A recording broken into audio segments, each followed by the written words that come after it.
the FXX, guys, I don't even know where to start here because there's really a little bit to talk about.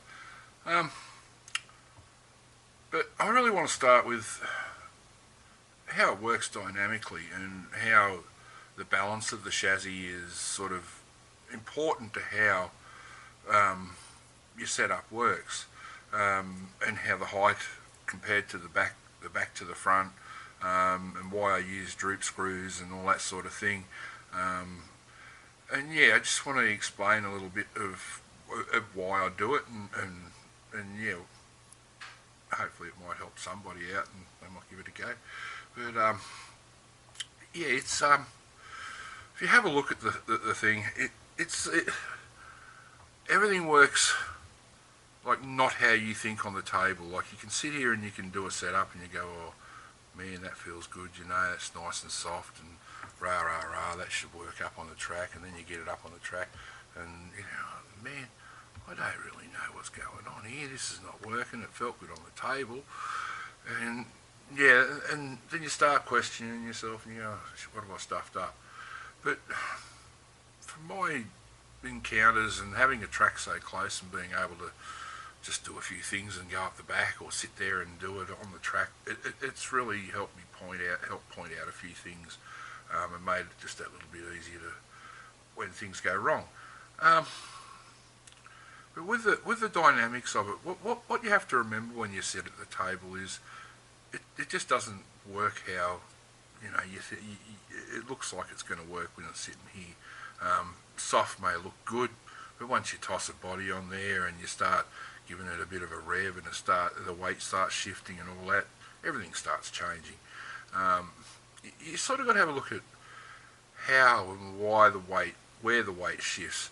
If you have a look at this, the FXX for instance sake, the biggest thing I've seen with it is too hard of springs in the front because of all the weight. You know, it's got a lot of weight there, and it's sort of, it does have to hold it up, but I'm finding you don't have to have it, you know, pushing it up flat out and basically putting everything out and not being able to have a nice soft suspension and not being able to have everything work with itself. You know, it just makes it drive like a brick. So, and that's when you end up with things like crabbing and nasty stuff. So the idea with the FXX and what I've been playing with is just to try and get it reasonably soft in the front, and just not going by any standard theory or anything, but just what works for it. And what I've come up with, and I've done this a few times, I've gone over and I've changed things and I've gone back and all that. I've had it quite a long time, so it's had a lot of fiddling and a lot of chopping and changing. And I've always come back to this similar setup. I've actually gone a bit softer now because I'll put the smaller battery in it, and that's really helped the FXX, I will point out. But yeah, it's still got the same front springs in it, just a little bit softer in the back. But what I find with it is you can't have it holding up the front, like pushing it all the way up, especially when it's in the straight ahead position like you'll see now here. If I push that down, it doesn't come all the way up. But if you give that a bit of a smash on the throttle and it starts pumping the back down, it comes straight back up. Or if you push it down and you turn it, the actual steering geometry will lift it back up a little bit because you got a little bit of caster and it's got a little bit of KPI because I'm still running the standard KPI knuckles in it. It'll lift it back up to a point. Now, the thing is, you don't want that point to be too high, because if you have a look here, now I've got it on full lock, or sort of nearly full lock. If I press that down, the suspension works a lot harder, and that's pushing it all the way up. Right? So if you have that too hard, that's going to be holding that up, and it's going to be pushing your Ackerman out, and especially if you use no droop screws, it's going to be pushing it. Everything's going to be pushing down and making for all sorts of weird Ackerman angles and Ackerman changes due to bump steer and all that sort of thing. These do have a lot of bump steer standard without a little bit of fiddling. They still have a little bit of camber gain once you get the bump steer out, but the camber gain's better than the bump steer, trust me on that one. But yeah, that's the next thing I'll point out. That it is the few changes you've got to do and what has to be done there. It's been pointed out in other videos, but I'll just go over it again with the FXX. But yeah, basically the dynamic movement of the chassis is what you have to remember when you're setting up. If it feels like it's too soft on the table, it may be too soft. Especially with the FXX, it's a kind of a weird horse. It likes a little bit harder in the spring. But saying that, I'm on soft on the back, and it's really nice at the moment.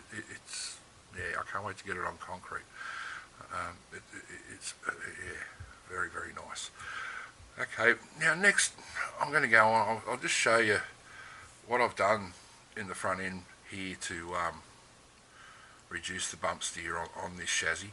I'll actually go from the side here because it's a bit hard to see. But what I have done is I've lifted the steering rack up 1mm. I should have something to point to here. On the 4 screws under here, I've lifted the steering rack up 1mm. And that's brought it up pretty much as far as I could go. That's brought all this up a lot higher, running on the top hole, and by doing that, it's allowed me to get a bit more steering travel and stop this all hitting and binding up here on the standard KPI knuckles.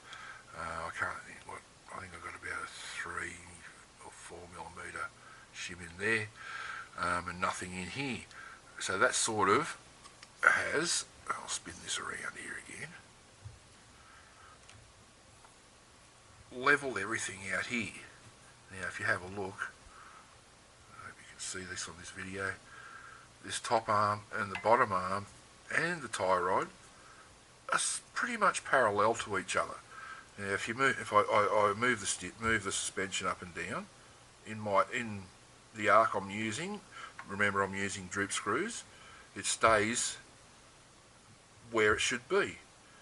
You know, they're all pretty parallel, so that means it isn't pulling on each other. Right. Then you go to when you start turning it on lock, you got a very similar thing.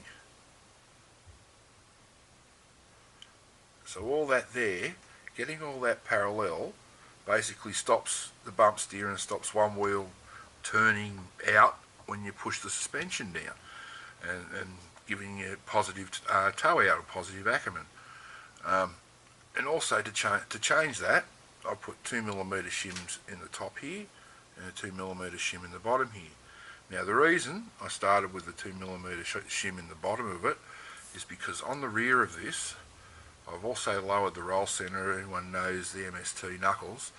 They've got the little bushes in the back of them here, and I hope you can see this, little white bushes in there.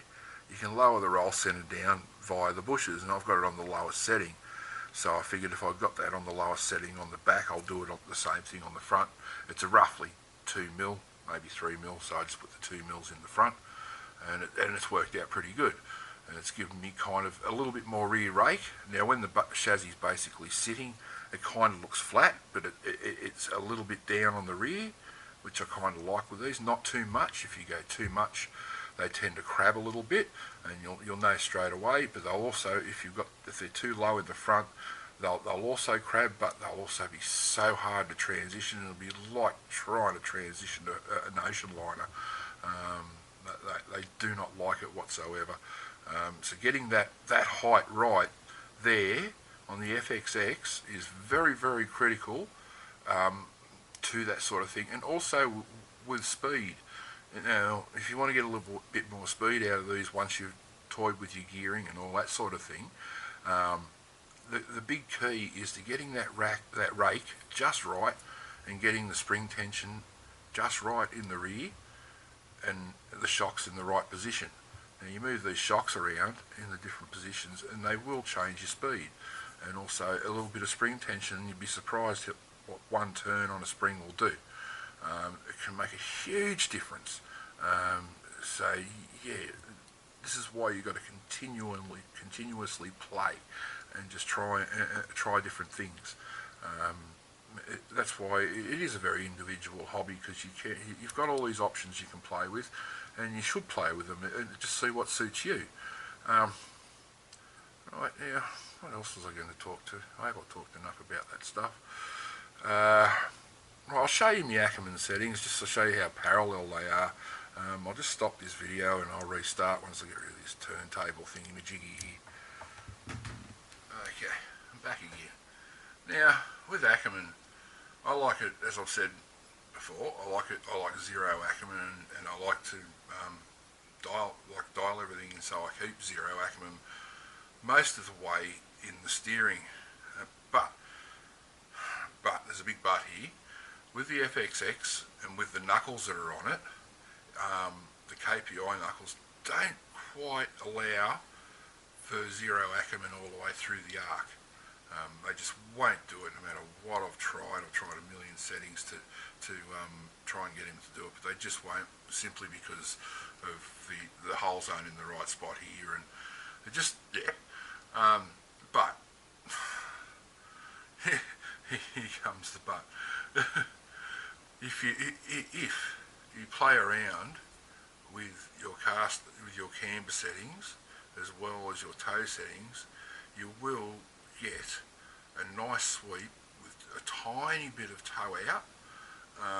When I say a tiny bit, about 2.5–3 degrees, which is only a little bit when you really look at it in the scale of things. But then you'll get a zero Ackerman. It'll go from positive to zero. That is acceptable. That works well, and you don't lose too much speed from it. A lot of positive, if you go too much positive to try and get to zero, you tend to lose a lot of speed. It's like a bulldozer, it just slows it right down. If you go the other way, and it'll also spin out on full lock a lot of the time, and overlock usually, and spin out. If you go toe in to positive, it's kind of like driving a shopping trolley that just feels really yucky and ends up spinning out anyway. But yeah, I've found over years, 3 years now with this thing, experimenting, this is probably the best I'm going to get it with these knuckles without changing to a different set of knuckles. And like I said, that a lot of that's involved in just getting the right camber, even half-degree camber I've played with. I think I've got about 4.5 degrees camber on the front now, and the toe in, I'm not sure what it is. It's about three out, 2.5, 3 out. I'll do a setup sheet on it, but that to zero, and it seems to be working very well. I just want to try it on the concrete there though now. That's all. That'll all change there as well. It might point out, it might spin for all I know, but we have to give that a test. But I'll just show you how I check this. If you've got a setup station, these things here are really handy. I usually just get one wheel here. I actually put the fat side on this side, put it on full lock, sit it up against the wheel, and you can see it's close enough now to see, you know, it's pretty much parallel. And same on the other side, same thing. Now always check them both, because this can point out if you've got your toe in slightly wrong, or from one side to the other. Yeah, it's another way to just double check your toe in, and you'll soon see if it's wrong one side to the other, or your steering lock's wrong one side to the other. It's just a neat little trick. But that's basically how I check it, and how I like to have it. It just seems to work. That's all there is to it. You have to forgive my ugly protection here. I want to take it on the bitumen downtown, so yeah, it needs to be done. Smashing the camera around. There you go, guys. That's the FXX, and just I hope I've explained a few things. The setup sheet will follow. I hope I didn't rave on with shit and sort of lead you astray at all. But yeah, I just hope I've enlightened you just that little bit. Like I said, a setup sheet will follow, and yeah, I hope that helps. Thanks, guys. Ciao. Just one more thing. I wanted to show you the bump steer on it, and just sort of so it gives you a bit of an idea of where you can head with them, and sort of what happens too. If you have a look when it's in the straight ahead position. Now, like I said, that's about 3 degrees toe out, so yeah, it nearly looks straight. So, but if you have a look, there's bugger all there. Now, if we go from here, we've got just a smidgen of toe in. We go to here.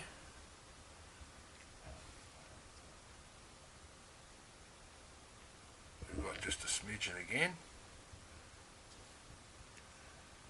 We go to full lock.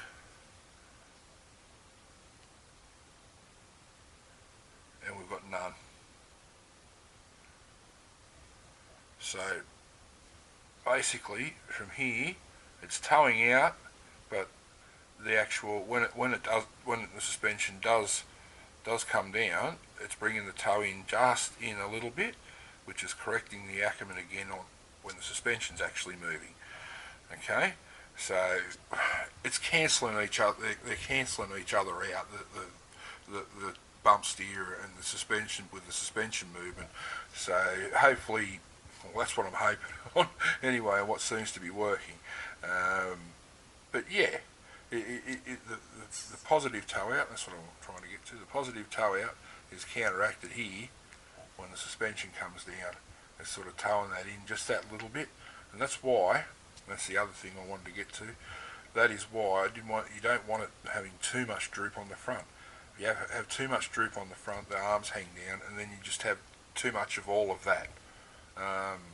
You don't need too much of all of that. You really don't. If you push a real car suspension down, how much travel has it actually got? Just keep that in mind. But yeah, I think that's the end of my ramblings. Yeah, cool. Cheers. Bye.